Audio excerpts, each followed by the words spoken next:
Bismillahirrahmanirrahim. Alhamdulillahirrabbilalamin. Wassalatu wassalamu ala sayyidina Muhammadin ashrafil mursalin wa ala alihi wa sahbihi ajma'in. Assalamualaikum warahmatullahi wabarakatuh. Yang dihormati barisan panel hakim yang menjunjung panji keadilan, penjaga masa yang setia dengan masanya, seterusnya warga dewan yang dirahmati Allah Subhanahu wa taala sekalian. Allah Subhanahu wa taala berfirman dalam surah Al-Ahzab ayat 21 yang bermaksud sesungguhnya pada diri Rasulullah sallallahu alaihi wasallam ada teladan yang baik bagimu, iaitu bagi orang yang mengharap Allah Subhanahu wa taala dan hari akhirat serta banyak berzikir kepada Allah Subhanahu wa taala. Untuk memahami ayat tersebut lebih mendalam, izinkan saya untuk mempersembahkan syarahan saya yang bertajuk Rasulullah Suri Teladan Akhlaknya Merintis Zaman. Saudara dan saudari, menurut Kamus Dewan edisi keempat, secara harfiahnya, suri teladan bermaksud contoh yang baik dan patut ditiru oleh khayalat ramai. Manakala, Imam Al-Ghazali ada menegaskan mengenai akhlak, iaitu satu sifat yang tertanam dan sebati dalam jiwa seseorang yang menghasilkan segala perbuatan dengan mudah tanpa memerlukan pertimbangan fikiran. Muslimin dan muslimat sekalian, pertama, akhlak Rasulullah sallallahu alaihi wasallam mengajar kita untuk menjadi pemaaf. Untuk memaafkan seseorang yang menyakiti kita bukanlah sesuatu yang mudah, namun tidak bagi kekasih Allah Subhanahu wa taala yang mempunyai hati mulia. Cuba kita sama-sama imbau kembali kisah Rasulullah sallallahu alaihi wasallam di Taif. Baginda dicaci dan dibaling batu sehingga berdarah. Namun, apakah tindakan Rasulullah sallallahu alaihi wasallam? Adakah baginda berdendam? Tidak. Rasulullah sallallahu alaihi wasallam memaafkan penduduk Taif sehingga perintah pembinasaan penduduk Taif ditolak lembut kerana baginda yakin penduduk itu akan berubah dan menerima Islam suatu hari nanti. Demikianlah akhlak Rasulullah sallallahu alaihi wasallam yang mulia. Lihatlah, kita yang mengaku sebagai pengikut Nabi Muhammad sallallahu alaihi wasallam, namun saat ditimpa kecelakaan, kita terus marah, bahkan berdendam seumur hidup. Prinsip yang manusia sering pegang, iaitu kezaliman dibalas dengan kezaliman, menyebabkan berapa ramai manusia hidup di dalam keadaan jiwanya tidak tenang. Tegaslah bahawa akhlak pemaaf Rasulullah sallallahu alaihi wasallam merupakan suri teladan terbaik untuk diikuti supaya kita dapat melahirkan ummah yang cinta akan saudaranya. Sahabat-sahabat sekalian, kedua, Rasulullah sallallahu alaihi wasallam seorang pemimpin keluarga terbaik.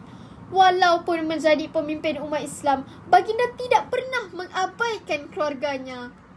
Diriwayatkan daripada Sayyidatina Aisyah radhiyallahu anha bahawa Rasulullah sallallahu alaihi wasallam bersabda, "Khairukum khairukum li ahlihi wa ana khairukum li ahli wa iza mata sahibukum fad'uhu." Yang bermaksud, sebaik-baik kalian adalah yang paling baik terhadap ahli keluarganya, dan aku adalah orang yang paling baik terhadap ahli keluargaku.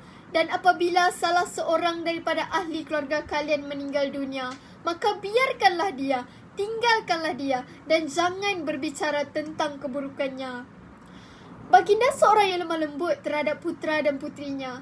Setiap kali pulang ke rumah dan baginda melihat tiada makanan, sambil tersenyum, baginda menyingsing lengan baju untuk membantu isterinya di dapur. Ingatlah, keluarga bahagia datang daripada ibu bapa dan anak-anak yang mengasihi sesama mereka.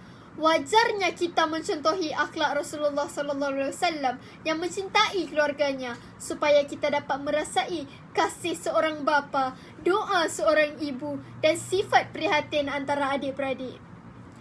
Ketiga, Rasulullah sallallahu alaihi wasallam sentiasa bersangka baik. Bersangka baik dapat mengelakkan diri daripada bercakap perkara yang tidak benar, sebagaimana Rasulullah sallallahu alaihi wasallam pernah bersabda, "Jauhkanlah dirimu dari prasangka buruk, kerana sesungguhnya prasangka itu adalah perkataan yang paling dusta." Terpancarlah keutuhan akhlak dan sahsiah terpuji Rasulullah sallallahu alaihi wasallam yang sering mengajak semua muslim untuk mendahului sangka baik dan menjauhi sifat buruk sangka kepada orang lain. Lihatlah betapa damai dan utuhnya perpaduan itu andai semua orang bersangka baik. Hidup kita tidak akan dibebani dengan perasaan bersalah sekiranya kita tersalah sangka terhadap seseorang.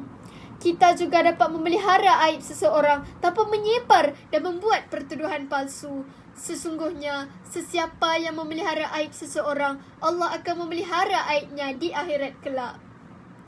Jelaslah di sini, akhlak Rasulullah SAW akan menyenangi dan memberi manfaat kepada semua orang sekiranya diamalkan. Akhir kalam, akhlak Rasulullah SAW merupakan suri teladan terbaik kepada umatnya untuk dicontohi.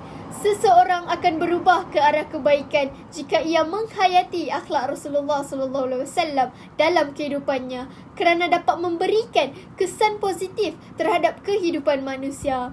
Kehidupan ini akan bertambah tenang, mempunyai kerukunan dan ketenteraman, malah mendapat kemuliaan daripada Allah SWT. Sebelum saya mengakhiri syarahan saya pada hari ini, saya ingin mengajak semua yang berada di dalam dewan ini untuk bersama-sama berakhlak seperti mana mulianya akhlak baginda Rasulullah SAW supaya diangkat darjat kita dan mendapat syafaat di akhirat kelak. Sekian, wabillahi taufik wal hidayah. Wassalamualaikum warahmatullahi wabarakatuh.